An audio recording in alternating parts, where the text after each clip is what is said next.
안녕하십니까? 이어서 원주에서 전해드립니다. 원주의료원이 지난 2022년부터 시작한 서관 증축 공사를 완료하고 공공 어린이 재활의료센터와 심뇌혈관 센터 운영을 시작했습니다.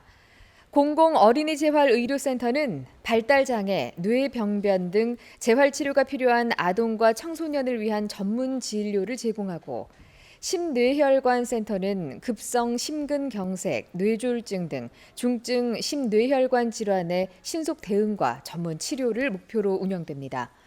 원주의료원의 공공 어린이 재활의료센터가 개소하면서 강원도 내 센터는 춘천과 원주 두 곳으로 늘었습니다.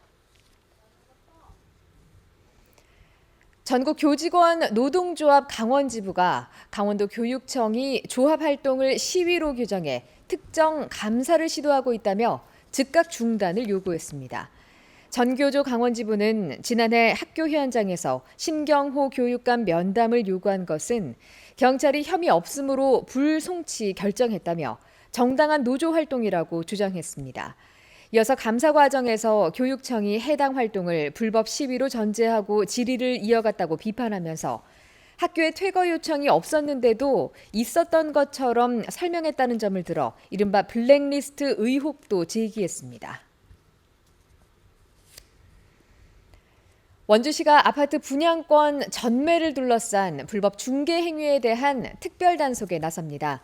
이번 단속은 원주역 1원 건축 예정인 아파트 분양권 계약 기간에 맞춰 오는 11일까지 진행되며 분양권 거래 과정에서 발생할 수 있는 불법 일명 떴다방 영업과 무등록 무자격자의 중개 행위, 사무소 외 장소에서의 중개 행위 등을 점검합니다. 실효성을 높이기 위해서 암행 단속 방식을 병행할 계획이며 적발될 경우 관련 법에 따라 행정 처분과 형사 고발 등 엄정 조치할 방침입니다. 강원도와 강원관광재단이 빅데이터를 기반해 강원 관광 동향을 분석한 결과 7월 관광객은 지난해 같은 달보다 13.1% 늘었고 전달인 6월보다 19% 늘어난 것으로 집계됐습니다. 시군별로는 태백시를 찾은 관광객이 전년 대비 20.7%가 증가해 가장 많이 늘어났고 인제군과 평창군, 영월군, 정선군 순으로 관광객 수가 증가한 것으로 집계됐습니다.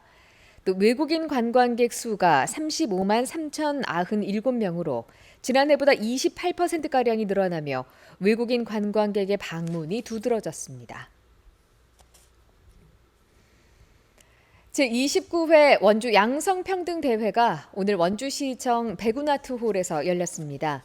이번 행사는 함께하는 양성평등, 더 큰 원주를 주제로 남녀 평등 헌장 낭독과 양성평등 유공시상, 결의문 낭독 등이 진행됐고 2부에서는 초청 가수의 힐링 콘서트가 이어졌습니다. 양성평등 대회는 1898년 9월 1일에 발표된 대한민국 최초의 여성 인권 선언인 여권 통문의 정신을 새긴다는 의미를 담고 있습니다. 원주시가 올해 지역인재 40명을 선발해 1억 원의 장학금을 지급했습니다. 원주시는 오늘 2025 우수인재 학습지원 장학증서 수여식을 개최하고 선발된 지역 고등학생 10명과 대학생 30명에게 모두 1억 원의 학습 지원비와 장학 증서를 전달했습니다. 우수인재 학습 지원 사업은 지역의 미래 핵심 인재 육성을 목표로 매년 과학과 언어, 수학, 예체능 등의 분야에서 성취도가 우수한 학생을 선발해 지원하고 있습니다. 영월군이 교육부가 주관한 공영형 스터디 카페 자기 주도 학습센터 공모에 선정됐습니다. 영월군은 앞으로 진로 진학센터 청소년 꿈터를 활용해 최소 30명을 수용할 수 있는 스터디 카페를 조성하고 학습 도우미를 배치해 매일 저녁 9시까지 운영할 계획입니다. 영월군은 지난 4월과 7월 두 번에 걸쳐 자기 주도 학습 지원 프로젝트 꿈틀 먹공을 운영해 1,200여 명의 참여를 이끌어냈고 자기주도 학습 공간에 대한 지역 학생들의 수요를 확인한 바 있습니다.